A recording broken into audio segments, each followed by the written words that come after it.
Okay, good morning all. So, the topic 10th class విద్యార్థులకి ఈ IIT foundation అవసరమా? దానివల్ల రాబోయే బోర్డ్ ఎగ్జామ్స్ మీద ఏమైనా నెగిటివ్ ఇంపాక్ట్ పడుతుందా? దానివల్ల 10/10 స్కోరింగ్ అనే అవకాశాలు తగ్గుతాయా? లేదా సిబిఎస్ఈ కరికులంలో అయితే అవుట్ ఆఫ్ 500 490+ వచ్చే అవకాశాలు తగ్గుతాయా? అంటే ఐఐటి ఫౌండేషన్ వల్ల బోర్డ్ ఎగ్జామ్స్లో కొంత నెగిటివ్ రిజల్ట్ వచ్చే అవకాశం ఉందా అన్నది ప్రధాన చర్చనాంశం. సో ఎక్కువ మంది ఈరోజు అనుకునే విషయం ఏంటంటే మా 10th క్లాస్లో మాకు 10/10 ఇంపార్టెంట్, లేదా సిబిఎస్ఈ ప్యాటర్న్లో స్కోరింగ్ ఇంపార్టెంట్. మనం ఫౌండేషన్ కోర్సు కనుక ఎక్స్ప్లెయిన్ చేస్తూ 10th క్లాస్ పిల్లలకి వెళ్ళినట్టయితే ఈ బోర్డ్ ఎగ్జామ్స్ కొంత నెగ్లిజెన్స్ జరుగుతుంది, కొంత టైం తక్కువ ఇవ్వగలుగుతాము, కాబట్టి స్కోరింగ్ తగ్గుతుంది, 10/10 ప్రాబబుల్స్ తగ్గుతారు. కనుక 10th క్లాస్కి ఫౌండేషన్ కోర్సు వద్దండి, 6th to 9th క్లాస్ చాలు. ఇది ఇవాళ ఎక్కువ మంది స్కూల్ డైరెక్టర్స్ కరెస్పాండెంట్స్లో ఉన్న ఒపీనియన్ అండి. ఈవెన్ పేరెంట్స్లో కూడా లేదా టీచర్స్లో కూడా ఇదే ఒపీనియన్ ఉంది. అయితే దీని రెండో యాంగిల్ చూస్తే అసలు ఇది కరెక్టేనా? పోనీ 10th క్లాస్ బోర్డ్ ఎగ్జామ్స్ మీద ఎఫెక్ట్ కాకుండా మనం ఫౌండేషన్ ప్రోగ్రామ్ ఇవ్వచ్చా? ఈ విషయాల మీద ఇప్పుడు డిస్కస్ చేద్దాం. పాయింట్ నెంబర్ 1, మనం ఫౌండేషన్ కోర్స్ 10th క్లాస్ పిల్లలకి ఇవ్వకుండా కేవలం బోర్డు సిలబస్సే చేసాం. సార్ దిస్ ఈజ్ 2024, మనం మార్చ్ 1st వీక్లో ఉన్నాం. చాలా స్కూల్స్ 2024 ఫిబ్రవరిలోనే, అంటే సుమారుగా 52 వీక్స్ 3 వీక్స్ బ్యాకే 10th క్లాస్ సిలబస్ స్టార్ట్ చేసాం. 9th క్లాస్ సిలబస్ క్లోజ్ చేసాం, 10th క్లాస్ సిలబస్ స్టార్ట్ చేసాం. అంటే 2024 ఫిబ్రవరి నుంచి వీళ్ళు 2025 మార్చ్ లేదా ఏప్రిల్లో 10th క్లాస్ ఎగ్జామ్స్ రాస్తున్నారు. 2024 ఫిబ్రవరిలో 9th class exam 9th class syllabus complete చేసామండి. 2024 ఫిబ్రవరిలో 10th క్లాస్ సిలబస్ స్టార్ట్ చేసాం. 2025 మార్చ్ ఆర్ ఏప్రిల్ దాకా ఈ 10th క్లాస్ ఉంటుంది. అప్పటికి 10th class exams 2025 March ending or ఏప్రిల్లో కంప్లీట్ అవుతాయి. ఈ విద్యార్థులు ఇంటర్మీడియట్లో చేరేటప్పటికి క్లాసులు స్టార్ట్ అయ్యేది జూన్ 2025. అంటే ఫిబ్రవరి 2024 నుంచి జూన్ 2025 ఆల్మోస్ట్ 16 మంత్స్ పాటు ఫౌండేషన్ కోర్సుకి ఆబ్జెక్టివ్ ఓరియంటేషన్కి విద్యార్థులు దూరం అయిపోయారు. కేవలం board syllabus, descriptive exams, revision test, part test, కానీ ఆబ్జెక్టివ్ ఓరియంటేషన్కి పిల్లవాడు దూరం అయిపోయారు. 6th to 9th ఆబ్జెక్టివ్ ఓరియంటేషన్లో ఉన్నప్పటికీ చివరి 16 నెలలు వాళ్ళు ఇంటర్మీడియట్లో చేరడానికి ముందున్న చివరి 16 నెలలు ఆబ్జెక్టివ్ ఓరియంటేషన్కి దూరం అయిపోయారు.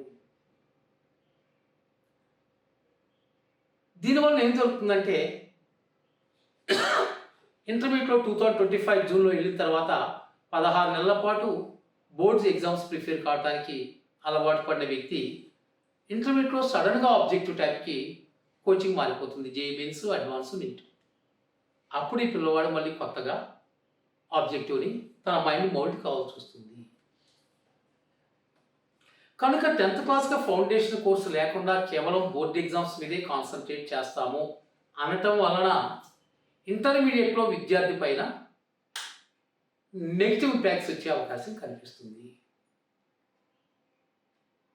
కనుక మేమేం నమ్ముతున్నామంటే లక్ష్యం తరపున 10th క్లాస్ విద్యార్థికి కూడా ఫౌండేషన్ కోర్సు అవసరం. అయితే ఈ ఫౌండేషన్ కోర్సు వలన 10th క్లాస్ బోర్డ్ ఎగ్జామ్స్ పై ఏ రకమైన నష్టం కలగకుండా, పైగా 10th క్లాస్ బోర్డ్ ఎగ్జామ్స్లో కూడా హైయెస్ట్ స్కోరింగ్, మ్యాథ్స్ సైన్స్లో హైయెస్ట్ స్కోరింగ్ వచ్చే విధంగా ఈ ఫౌండేషన్ ప్రోగ్రామ్ డిజైన్ చేశారు. పాయింట్ నెంబర్ 1, 10th క్లాస్ విద్యార్థులు కూడా ఫౌండేషన్ కోర్సు అవసరం. చివరి ఇంటర్మీడియట్లో చేరడానికి 16 నెలల ముందు ఈ ఆబ్జెక్టివ్ టైప్ ఎగ్జామ్స్కి కోచింగ్కి దూరం కాకూడదు. సో 10th క్లాస్ వాళ్ళకి ఫౌండేషన్ కోర్స్ అవసరం. రెండవది 10th క్లాస్ బోర్డ్ ఎగ్జామ్స్లో స్కోరింగ్ పడిపోకుండా లేదా 10/10 మిస్ కాకుండా లేదా హైయెస్ట్ స్కోరింగ్ మిస్ కాకుండా 10th క్లాస్ బోర్డ్ ఎగ్జామ్స్ను కూడా సపోర్ట్ చేస్తూనే ఫౌండేషన్ కోర్సుని ఇచ్చే రకంగా next year 10th class programme తయారు చేసాము. దీనిలో ఏం చేసామంటే అండి 10th క్లాస్ బుక్స్ 2 వాల్యూమ్స్గా చేసాం. వాల్యూమ్ 1లో ఎన్సీఆర్టీ సిలబస్ లేదా ఎస్ఎస్సి బోర్డ్ సిలబస్లో ఏవైతే టాపిక్స్ ఉన్నాయో, ఏవైతే చాప్టర్స్ ఉన్నాయో, మ్యాథ్స్, ఫిజిక్స్, కెమిస్ట్రీ, బయాలజీ, ఆ చాప్టర్స్ని యాజ్ ఇట్ ఈజ్గా వాల్యూమ్ 1లో తీసుకున్నాం. ఆ చాప్టర్స్ని ఇన్డెప్త్ ఆబ్జెక్టివ్ టైప్లో డిస్కస్ చేసాం. ఇన్డెప్త్ ఆబ్జెక్టివ్గా డిస్కస్ చేసాం. దాంట్లో సినాప్సిస్ మొత్తం జేఈ మీన్స్ అడ్వాన్స్ నీట్ లెవెల్లో పనికి వచ్చేట్టుగా సినాప్సిస్ తయారు చేసాం. ఎక్సైజ్ కూడా level 1, level 2, level 3 and all advance model, that means comprehension, matrix matching, assertion reasons, everything, integer type questions అన్నీ తయారు చేస్తూ చేసాం. అంటే వాల్యూమ్ 1లో అన్ని బోర్డు టాపిక్స్ ఇన్డెప్త్ ఆబ్జెక్టివ్ టైప్లో డిస్కస్ చేసి ఆల్ మోడల్స్ క్వశ్చన్ చేస్తుంది. దీనివల్ల ఏం దొరుకుతుంది అంటే బోర్డ్ ఎగ్జామ్స్లో పిల్లవాడికి ఈ 2 సబ్జెక్టులు మ్యాథ్స్, సైన్స్లో 10 out of 10 మిస్ అయ్యే క్వశ్చనే లేదు. ఎందుకంటే అంత డెప్త్గా ఇక్కడ డిస్కస్ చేయబోతుంది. దెన్ వాల్యూమ్ 2లో అన్ని అడిషనల్ టాపిక్స్ పెట్టాం, mostly intermediate topics. And also JE means advance నీట్లో ఏవైతే హయ్యర్ వెయిటేజ్ టాపిక్స్ ఉన్నాయో ఆ టాపిక్స్ వాల్యూమ్ 2లో ఉంచాం. కాబట్టి వాల్యూమ్ 1 అన్ని బోర్డు సిలబసే కాబట్టి బోర్డు సిలబస్ అని చెప్తూ ఇన్డెప్త్ ఆబ్జెక్టివ్ డిస్కస్ చేస్తున్నాం. అండ్ ఆల్సో ఎస్ఎస్సి లేదా 10th క్లాస్కి ఏవైతే బిట్ పేపర్ ఉంటుందో అక్కడ ఏ క్వశ్చన్స్ మిస్ కాకుండా ఇక్కడ క్వశ్చన్ బ్యాంక్స్ తయారు చేసాం. కాబట్టి మ్యాథ్స్, సైన్స్లో 10 out of 10 డెఫినెట్గా వస్తే అక్కడ మిస్ అయ్యే క్వశ్చన్ లేదు. పైగా ఆబ్జెక్టివ్ వేలో డిస్కస్ చేస్తున్నాం. అడిషనల్ టాపిక్స్, ఇంటర్మీడియట్ టాపిక్స్ అన్ని యాడ్ చేసాం. దీనివల్ల 2 ప్రయోజనాలు. ఒకటి 10 out of 10 స్కోరింగ్కి ఏ రకమైన ఇబ్బంది రాదు. ఈ 2 సబ్జెక్ట్లో 100% గ్యారంటీ. సెకండ్ వన్, ఆబ్జెక్టివ్ కోచింగ్కి పిల్లవాడు దూరం కావట్లా.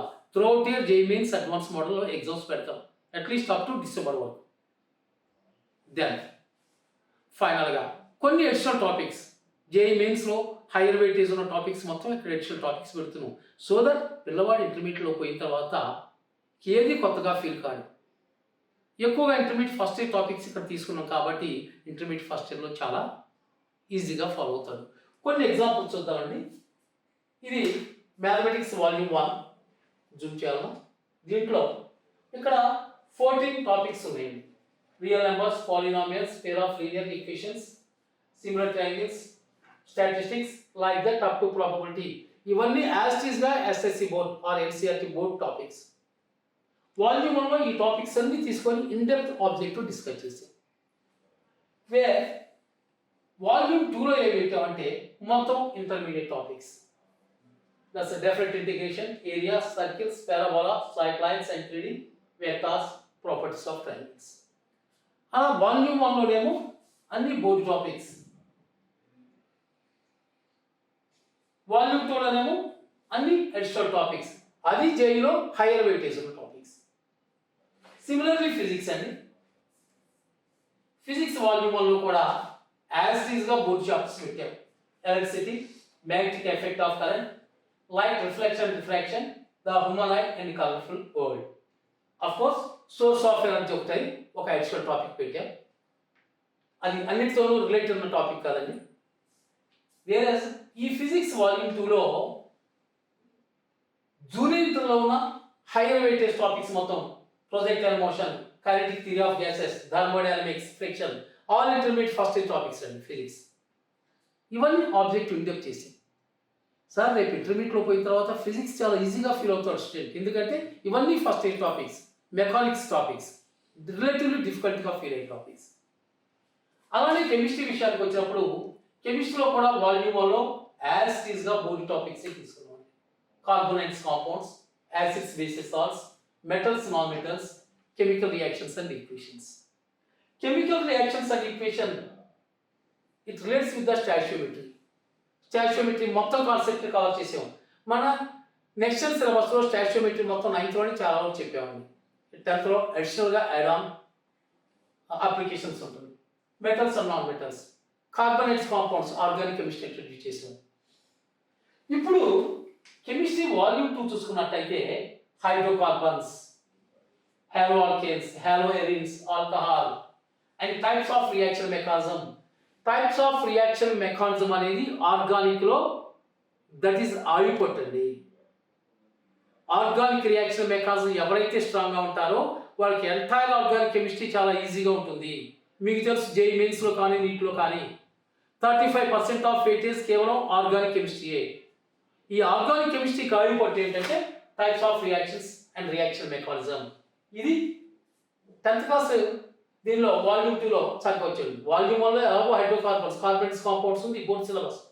దానికి అడిషనల్గా types of reactions and mechanisms ఉంచుకుంటూ ఎంటైర్ సెకండ్ ఇయర్ ఆర్గానిక్ కూడా బ్రీఫ్గా టచ్ చేసేయండి.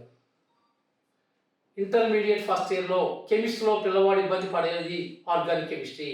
ఎవరైతే ఇక్కడ ఆర్గానిక్ కెమిస్ట్రీని స్ట్రాంగ్ చేస్తారో వారికి కెమిస్ట్రీలో హైయెస్ట్ స్కోరింగ్ వస్తుంది.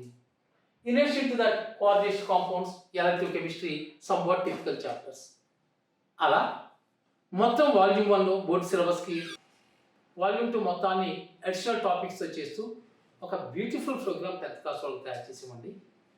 నేను ముందుగానే చెప్పినట్టు ఈ ప్రోగ్రామ్ వలన 10th క్లాస్ బోర్డ్ ఎగ్జామ్స్లో పిల్లలు స్ట్రెంత్ అవుతారు. నో డౌట్ మ్యాథమెటిక్స్ అండ్ సైన్సెస్లో 10 out of 10 100% వచ్చేస్తాయి. అండ్ ఆల్సో ఆబ్జెక్టివ్ వైపులో స్ట్రెంత్ అవుతారు. అండ్ ఎక్స్ట్రా టాపిక్స్ యాడ్ చేయటం వల్ల ఇంటర్మీడియట్లో పిల్లవాడు చాలా ఈజీగా అవుతాడు.